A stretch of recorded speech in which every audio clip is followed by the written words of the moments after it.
Le grand méchant loup dans ma maison, de Valérie Fontaine et Nathalie Dion, aux éditions Les 400 coups.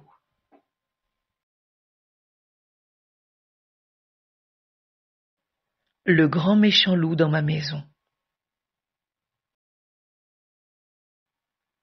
Il n'a pas eu besoin de souffler, souffler, souffler. Le grand méchant loup est entré par la porte. Il faisait les yeux doux et miaulait comme un chaton devant maman. Mais avec moi, il avait le regard froid et les canines coupantes. La lune de miel goûtait le citron. Un jour, maman est arrivée en retard. Elle nous a expliqué, essoufflée, que 1000 voitures l'avaient empêchée d'avancer. Le loup lui a postillonné au visage en lui lançant des noms très méchants. Je ne les répéterai pas. Je n'ai pas le droit de dire des mots comme ça. C'est là que le sourire de maman s'est mis à tomber, entraînant dans sa chute ses épaules et son dos. Je me faisais douce comme un agneau. Je rangeais ma chambre, je brossais mes dents. Le loup, lui, ne rangeait rien.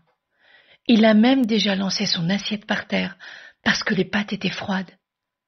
À l'école, on ramasse nos dégâts et on s'excuse, même si c'est un accident. Ce n'était pas un accident. Il hurlait aussi, le loup. Pas à la lune. Il hurlait à maman. Quand il a laissé la marque de ses doigts sur mon bras, je n'ai pas eu le choix de mettre des manches longues, même si les grandes chaleurs étaient là. J'ai bâti une autre maison, dans ma petite chambre à côté du salon. Quand les cris et les bris recommençaient, mon mur de couverture en pagaille ne me protégeait pas plus qu'un tas de paille. La porte de ma chambre aurait pu l'arrêter, mais il entrait sans frapper. Cette barrière de bois ne l'impressionnait pas. Alors, j'ai construit un rempart de briques. Je l'ai placé autour de mon cœur. J'ai fermé les yeux.